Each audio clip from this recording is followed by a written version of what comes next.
You fired up?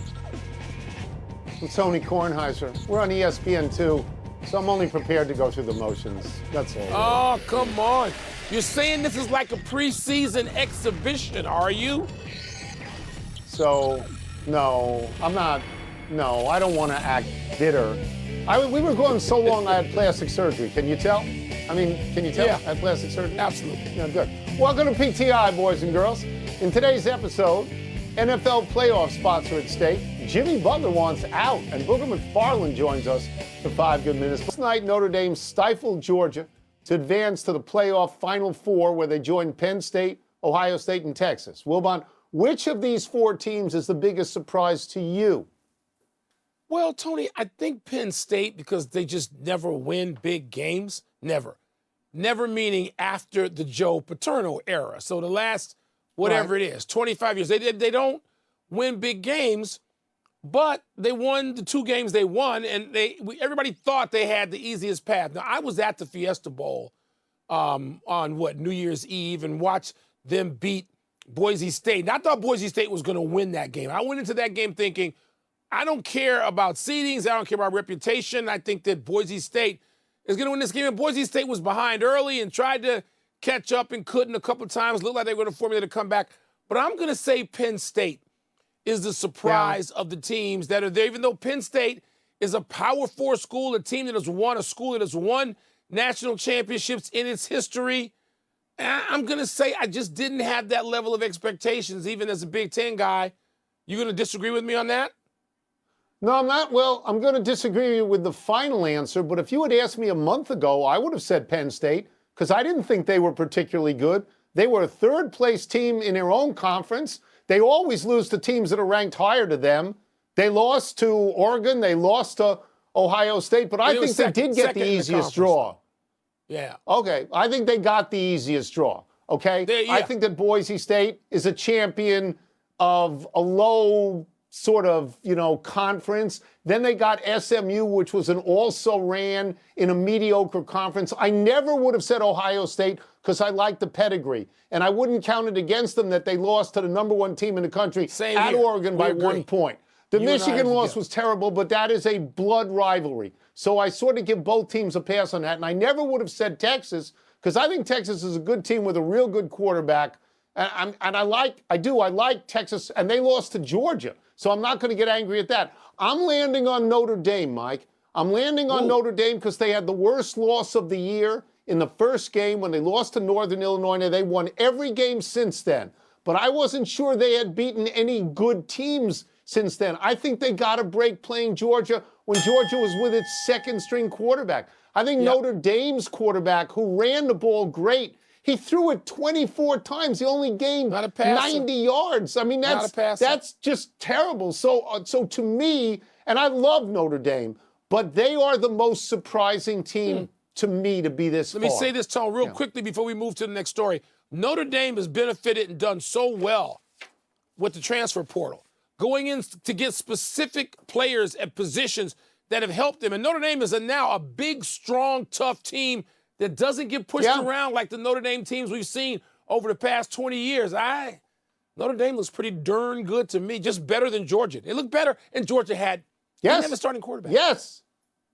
So now, we effectively have the 4-team playoff we've had for years, but it took us 2 weeks, of course, to pare this thing down from 12. The bottom 4 seeds are out, but so are the top 4. So how was the first season of this 12-team tournament played out to you? Well, I think it needs fixing.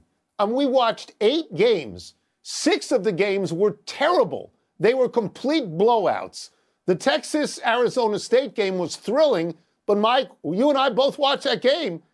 I thought it was because Texas, which had a really big lead, just sort of cratered in the second half. But when they needed to play, they had 3 passes in a row that resulted in points. It was brilliant. In the overtime. Last night's game was reasonably close, but Mike, every time Georgia needed something on 3rd or 4th down, they didn't get it. So my major takeaway is we don't need 12 teams. That's too many teams. Number 2, I didn't understand the home field in the first round. If you love home field for a round, put it in the second round.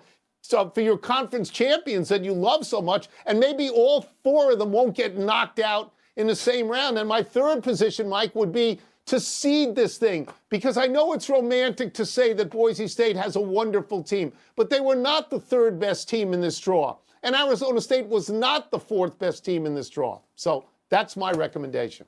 Tony, I agree with most everything you said there. I mean, from the top, for me, 12 is too many. And I'm going to disagree with people who are true experts, many of them colleagues and many of them friends on this network who've been talking all day. And they all bless 12. And I'm sorry, I'm not going to bless 12.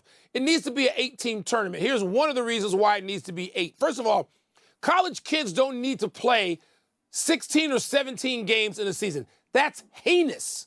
Now, secondly, if you have 8, you don't have buys. You don't need buys. The teams that have buys got beat, and they were rusty. Oregon, come on, Oregon doesn't deserve that fate. You don't need buys. Get in with 8. You seed them 1 through 8, addressing another one of your issues I agree with you on. Yeah. And you put those 8 teams out there, and you see, let's go. The teams that were rusty, Tony, they're at a disadvantage. They hadn't played in a month. Notre Dame had played last week. Ohio State had played like 10 days earlier, not been off for like 26 days. So, no, that's a disadvantage. If you have a bye, you don't want to have a disadvantage. They can fix the seeding. Just fix it. They're not going to go from 12 to 8 because this is a greed play. It's a money play for everybody involved, Mike, including this network. I don't hate it. I don't hate it. I just think it needs adjusting. I think one of the things that we saw is it belies the fact that the SEC is by far the best conference. That's not true. Tennessee went out in their first game. Georgia went out in their first game. Texas is in, but they're not really an SEC team yet. They came in the transfer portal, just for this 1 year, Texas. So, I mean, and Alabama then lost to Michigan in a bowl game. So I don't want to hear any more about how they got hosed by the committee. Let's move on. Let's move to the NFL. There is one truly compelling game here in Week 18. 14-2 Minnesota plays at 14-2 Detroit. The winner gets the bye and the number 1 seed in the NFC. There are still some playoff berths up for grabs. Cincinnati's trying to get in the AFC playoffs, must beat Pittsburgh, but Denver and Miami still stand in their way. Tampa Bay must win to get into the NFC playoffs and keep Atlanta out. So, Wilbon, which is the most intriguing playoff race to you? If this was a Vegas fight night, and you've been to a few of those back in your day, I've been to a million of them, these other games would be the prelim. You'd fight them at 6 o'clock before a half-full arena of people eating pizza. They're nothing. I don't want to hear any more, again, on this network and every other network, how no one wants to play Cincinnati. Yeah, you do, because they give up 100 points and they're not in the playoffs. If you didn't want to play them, they're not the 85 Bears or the 72 Dolphins. Please stop. There's one game that matters. There's one heavyweight matchup. It's Detroit, Minnesota. End of story. I cede the rest of the time to you. Yeah, well, I mean, I'm interested in Cincinnati, because I think if they beat Pittsburgh, they would have had a really good second half of the season. But again, I mean, Denver is going to play Kansas City. Kansas City has already announced that Mahomes isn't going to play. Maybe Travis Kelce isn't going to play because Kansas City, in fact, in the playoffs does not want to play Joe Burrow. In the playoffs, nobody wants to play Joe Burrow, but I don't think they're going to get in. I don't really care about Tampa Bay and New Orleans, but I would like to see Baker Mayfield make the playoffs because I think he deserves it this year. In fact, I thought he should make the Pro Bowl. Actually, instead of Jaden Daniels, I thought he had a better year. But you're right. The big game is Detroit and Minnesota. It's the one that really matters. Mark Maskey had a story, our friend Mark Maskey in the Washington Post today, pointing out, Mike, that the team that loses is going to be 14-3. That's going to be no worse than the 3rd best record in the league. And they got to go on the road. They got to go on the road maybe to the Rams, maybe to Tampa Bay. They're not 14-3. That shouldn't happen. There should be integrity to go 14-3. I want to reward division winners. Wild card, don't be a wild card team. You got to win your division. Well, that's fair. Yeah, but you're stuck in the only division. You're stuck in the only division where there's another team at 14-2 at the moment. Yeah. Let's take a break. It's hard. Coming up, should the Eagles let Saquon Barkley go for the single-season rushing record against the Giants? I'd have watched that. John Madden didn't rest his starters. So is Andy Reid doing the wrong thing. Let me get a shout out to my man Scatterboo, Arizona State Scatterboo. Oh, he was because without him, there wouldn't have been a great game at all in these playoffs so far in the CFP. That's right. That's right. The playoffs, they're no good. Let's be fair here. Believe your eyes. Come on.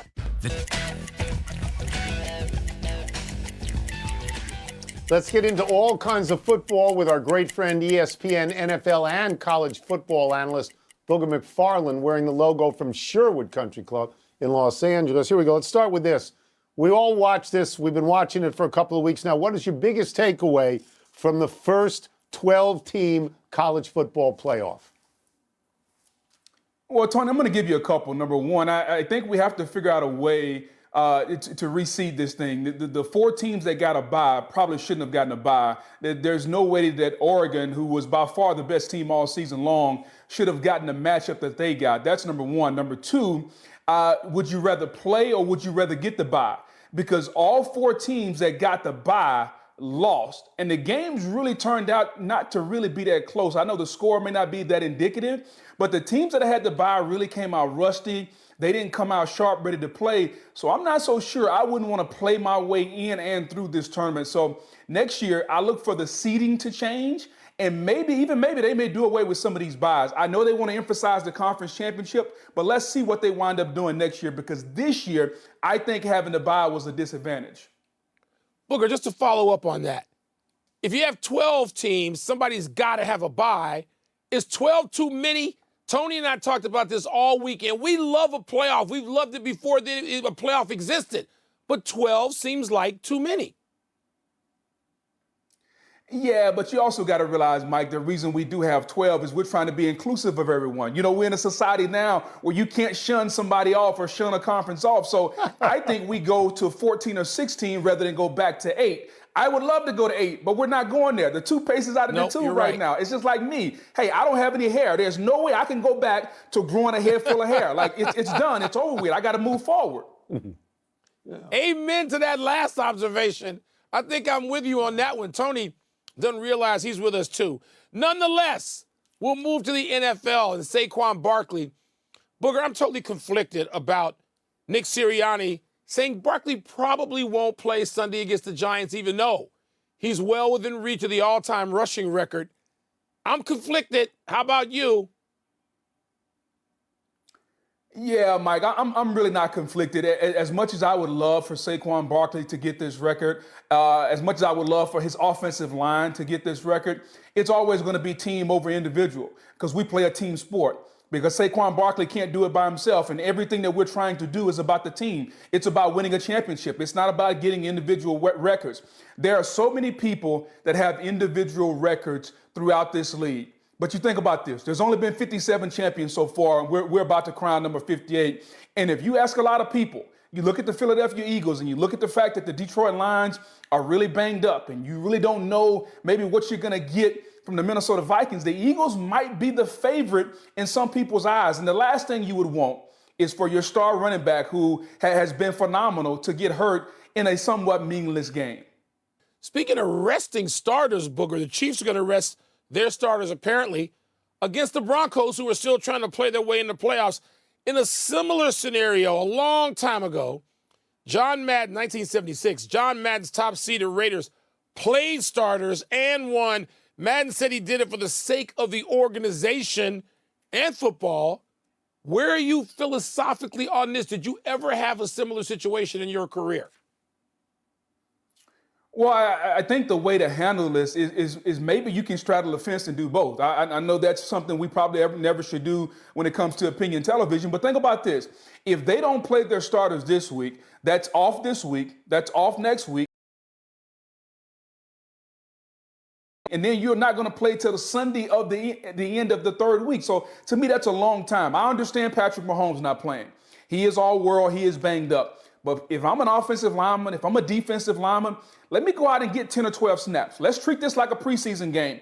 I can go out, I can put my pads on, I can knock the rust off a little bit. Trust me as a professional to understand how to go out and play the game and play it at a high level for 10 or 15 snaps just to get a little game time, and then take me out of the game. Because at some point, we only can suit up, Mike, 46 guys on Sunday. So somebody's got to go out and play. And so when you try to rest so many people, what you wind up doing is loading up some of your backups and your special teams guys. And that's something we don't talk about. We worry about the front end starters, but we don't talk about the guys that are on special teams and the guys that got to play those backup reps. Those guys have to play also because you can only dress 46 guys. We will get you out of here on this, and I am looking for your perspective as a former player. The Lions have overcome so many injuries so far this year, but if they lose to the Vikings on Sunday, they have to go on the road as a wild card team. If that were to happen, given their season, what would the emotional impact and toll of that be for the Lions? Doubt would start to creep in. And I think the one thing that we all know about the Detroit Lions, based on their head coach, is their bravado. They go for it on fourth down. They're always pushing the envelope. They don't care. They're going to do things their way. The head coach won us all over with his opening press conference about how they were going to play. They are a confident organization. But if you lose this game at home, you lose this game, and now most likely you're going to have to go on the road to a Tampa team that already came to Detroit and beat you in Detroit when you were more at full strength. Doubt has to creep in. And the one thing I don't think you want to take away from Detroit is their confidence, because they're not the most talented team in the league, but what they do is they play the best as a team. They play with that confidence. They play with that swagger. And if you lose and you go from number one and a bye and being at home and having to win 2 games to get to the Super Bowl, to losing, going on the road to Tampa. And I got news for y'all. I'm in Tampa right now. It ain't 30 degrees down here. It's about 70 degrees right now. And if you hadn't been in the heat in a while, like them boys in Detroit, it's going to be hot down in Tampa if they have to come down here and play. So no doubt their confidence would have to be shattered just a little bit, guys. Booger, as always, thank you so much. Thanks, Booger. Appreciate it. Anytime, guys. Glad to be here. Let's take one last break. Still to come, is Mike Vrabel the right fit to lead the Jets? I know who's not the right fit to lead the Jets. And Jimmy Butler reportedly wants out of Miami. Says he wants out. Is Pat Riley going to change his mind and deal buckets? You know, 50. Happy time, people. Happy belated 78th birthday, Calvin Hill. Hill, whose birthday was yesterday, was a great running back at Yale who became a great running back for the Tom Landry Dallas Cowboys. Hill was Rookie of the Year in 1969, a Super Bowl champ, and a 4-time Pro Bowl selection. Now, though, Calvin Hill is best known for being the father of Grant Hill, the Hall of Fame basketball player and head of U.S. Olympic basketball. Calvin and Grant Hill may be the greatest combination of father and child in different sports. Also in that mix are boxer Ken Norton and football player Ken Jr., baseball player Pat Mahomes, football player Patrick Mahomes, tennis player Peter Korda, golfer Nelly, gold medal triple jumper Mike Conley and basketball's Mike Jr., and tennis player Yannick Noah and basketball's Joakim. Wilbon, who you got? I'm going with Calvin and Grant, Tony. It's a great idea you came up with. I know you, like I, have known them all our lives, it seems, since Grant was a little kid. And my favorite person in that family, I'm not going to mention the Hills without mentioning my favorite person now, the late Janet Hill, wife and mother, and just a spectacular person. I love that family, and I'm going with Calvin and Grant. I have to. Happy anniversary, Doug Flutie. Around this day 19 years ago, as backup quarterback for the Patriots, Flutie drop-kicked an extra point, something that hadn't been done in a regular season NFL game since 1941. It was Flutie's first extra point kick attempt in the NFL. He would go on to retire before the next season. The week before, in a game against the Jets, Flutie was on the field when the Jets sent in their backup quarterback, Vinny Testaverde. Flutie was 43, Testaverde was 42. That's the first time in NFL history 2 quarterbacks over the age of 40 competed against each other. Flutie played 21 professional seasons, 12 in the NFL, 8 in the CFL, 1 in the USFL. Yeah, Flutie might have been short of stature, Tony, but he was such a great athlete. He is a legendary pickup basketball player. People talked all the time about how great Flutie was. He could walk into a gym and do anything. And the fact that he played in the NFL as long as he did, maybe he should have gotten a fuller chance to play more quarterback in the league. Happy trails to Miami for Jimmy Butler. Butler has reportedly requested to be traded just days after Pat Riley said he wouldn't do so. Last night, after scoring just 9 points in a loss to the Pacers, Butler said, quote, "I want to see me getting my joy back playing basketball. Wherever that may be, we'll find out here pretty soon," unquote. When asked whether he could find that joy with the Heat, Butler said, probably not. The relationship between Butler and Riley has reportedly been tense for months, since Butler said the Heat could have beaten the Celtics in last year's playoffs had he not missed the first-round series due to injury, and Riley responded to the media, quote, "If you're not on the court playing, you should keep your mouth shut." Man, it sounds like Butler is willing to go anywhere, but for me, two teams jump out. Warriors, Suns. Either one of those gets Jimmy Butler, things could change a little bit right now. One error, it was mine. Notre Dame's lost to Northern Illinois' second game of the season. Not first. Got to go really quick to the big finish now. CBS Sports reports the NCAA will consider giving all athletes 5 years of eligibility, eliminating the red shirt. Okay by you? Yes, there shouldn't be any opposition to that. The Jets interviewed Mike Vrabel for their head coach opening. Is he a good fit? He's a good coach. Pistons guard Jaden Ivey had surgery for a broken fibula. Could be out the rest of the season. Significant? Yes, he was having a breakout season for the Pistons. I hope he can come all the way back. Alabama quarterback Jalen Milroe declared for the NFL draft. Is that a good move by him? I don't know, but he was a Saban recruit. Maybe he won it out. Last one, the Knicks have won 9 in a row. The Thunder have won 13 in a row. They play tonight. Which streak ends? I can't wait to see this game. The Thunder looks like the best team in the league. I'm not going to go against them playing at home. Not going to go against them. We're out of time. We'll try to do better the next time. Happy belated birthday, Tracy. Missed you by a day.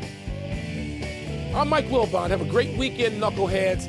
And now, TI's bonus segment tonight. All right, Wilbon. Who do you give the edge to in the Vikings-Lions game and why? I have no idea. I have no idea who the edge goes to. They both won 14 games. It was hysterical earlier today when I heard somebody who's probably, like 12 years old talk about how, nobody's ever won 14. What about the old days? Well, they used to play 12 in the NFL, so it would be a little bit tough to win 14. So that angered me to start the new year. I don't know who's going to win, Tony. I don't know who's got the edge, but I'm going to go off road for a second. And I'm going to celebrate Midwestern football because Ohio State and Notre Dame are going to play for the national championship on January 20. That's going to happen. And now you have Detroit and the Vikings. I know the Eagles look really good, and the Eagles have just as good a chance to represent the NFC, but I don't want to hear about the NFC East today. I don't want to hear about the SEC. Midwestern football, Lions, Vikings, Notre Dame, Ohio State. I cede what's left of the time to you. Now, you are predicting that Ohio State and Notre Dame are going to make the finals. Yes. You are looking into your own crystal ball with the Wilbon Power ratings on that one, because that game hasn't actually taken place yet.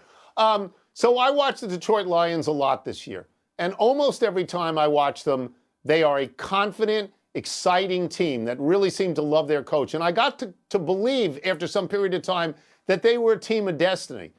But they've had so many injuries that a little bit of doubt creeps into me in terms of destiny. And Minnesota, Mike, I am agape at Minnesota.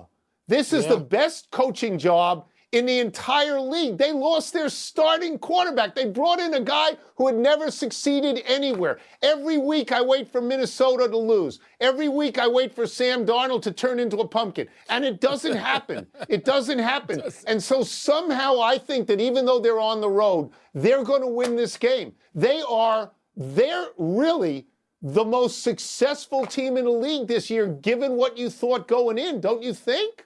Yes, Tony, there's a Cinderella quality to the Vikings. There's no doubt about it. And I feel bad for Detroit. And people maybe wondering, how can a dyed-in-the-wool Bears fan feel bad for Detroit? I do. Because this is the season that all of Michigan and Lions fans everywhere, and there are way more Lions fans than there are some of these other teams that get more hyped. And they have this great season, and now they've had at one point, Tony, you and I counted up, they had 26 people on injured reserve a couple of weeks ago. And you can't be at your best with that. So that's why I feel bad for them. I hope they get people back. The reports are they are getting people back. I cannot wait for this game. Lions, Vikings, not the Cowboys, not the glamour teams in LA. No, not the Giants. No, get out. Lions, Vikings, watch it or shut up. That's it. Back to you. What are you talking about? I mean, really, what are you talking about?